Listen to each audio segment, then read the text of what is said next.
Em nome do Pai, e do Filho, e do Espírito Santo. Amém. Catequeses do Papa Francisco sobre a velhice. Audiência Geral de dia 11 de maio de 2022.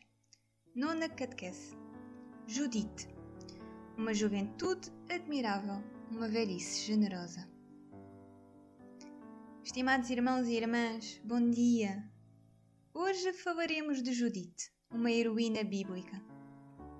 A conclusão do livro que tem o seu nome, ouvimos um trecho do mesmo, resume a última parte da vida desta mulher que defendeu Israel contra os seus inimigos. Judite é uma jovem e virtuosa viúva judia que, graças à sua fé, à sua beleza e à sua astúcia, salva a cidade de Betúlia e o povo de Judá contra o cerco de Holofernes, general de Nabucodonosor, rei da Assíria, inimigo prepotente e insolente de Deus. E assim, com o seu modo astuto de agir, é capaz de degollar o ditador que estava contra o país. Aquela mulher era corajosa, mas tinha fé. Depois da grande aventura que a vê protagonista, Judite volta a viver na sua cidade, Betúlia, onde vive uma boa velhice até aos 105 anos. Tinha chegado para ela o tempo da velhice, como chega para muitas pessoas. Às vezes, depois de uma intensa vida de trabalho, por vezes após uma existência aventurosa ou de uma grande dedicação. O heroísmo não é apenas o dos grandes acontecimentos sobre as luzes da ribalta. Por exemplo, aquele de Judite de ter matado o ditador.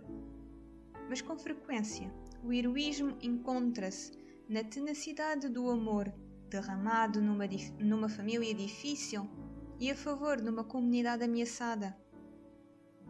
Judite viveu até mais de 100 anos, uma bênção particular. Mas hoje não é raro viver ainda tantos anos depois da Reforma. Como interpretar este tempo? Como fazer frutificar este tempo que temos à disposição? Vou para a Reforma hoje, e serão muitos anos. E o que posso fazer nesses anos? Como posso crescer? A idade cresce sozinha. Mas como posso crescer em autoridade, em santidade, em sabedoria? Para muitos, a perspectiva da Reforma coincide com um merecido e desejado descanso de atividades exigentes e cansativas.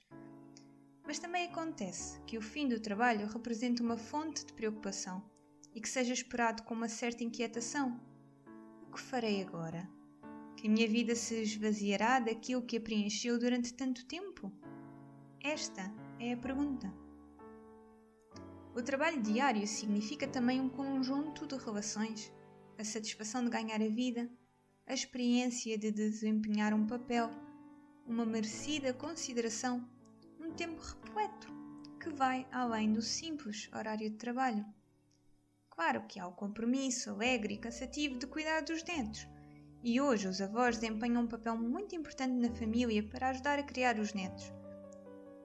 Mas sabemos que hoje em dia nascem cada vez menos filhos e os pais estão frequentemente mais distantes, mais sujeitos a deslocações, com situações de trabalho e de habitação não favoráveis.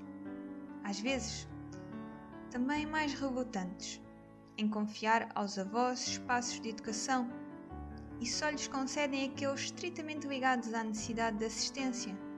Mas alguém me dizia, quase sorrindo com ironia, hoje os avós, nesta situação socioeconómica, tornaram-se mais importantes porque possuem a pensão. Há novas exigências, até no âmbito das relações educativas e parentais, que requerem a reformulação da aliança tradicional entre as gerações. Mas perguntemo-nos, será que fazemos este esforço de reformulação? Ou será que simplesmente sofremos a inércia das condições materiais e económicas? Com efeito, a coexistência das gerações prolonga-se. Procuramos todos juntos torná-las mais humanas, mais carinhosas, mais justas, nas novas condições das sociedades modernas? Para os avós, uma parte importante da sua vocação é ajudar os filhos na educação das crianças. Os pequeninos aprendem a força da ternura e o respeito pela fragilidade. lições insubstituíveis que, com os avós, são mais fáceis de transmitir e de receber. Os avós, por sua vez, aprendem que a ternura e a fragilidade não são apenas sinais de declínio. Para os jovens, constituem passagens que humanizam o futuro. Judite fica viúva cedo e não teve filhos, mas na velhice pôde viver um tempo de plenitude e de serenidade, consciente de ter vivido até ao fundo a missão que o Senhor lhe confiara. Para ela, é o tempo que deixará a boa herança da sabedoria, da ternura, dos dons à família e à comunidade, uma herança de bem, e não só de bens. Quando se pensa em herança, às vezes pensamos nos bens, mas não no bem que se pratica na velhice e que foi semeado, aquele bem que é a maior herança que podemos deixar. Precisamente na sua velhice, Judite concedeu a liberdade à sua serva preferida. Isto é sinal de um olhar atento e humano em relação a quem lhe esteve próximo. Esta serva acompanhou-a no momento daquela aventura para derrotar o ditador e degolá-lo. Na velhice, perde-se um pouco a vista, mas o olhar interior torna-se mais penetrante, vê-se com o coração. Torna-se capaz de ver coisas que antes passavam despercebidas. Os idosos sabem olhar e sabem ver. É assim. O Senhor não confia os seus talentos apenas aos jovens e aos fortes. Tem talentos para todos, à medida de cada um, também para os idosos.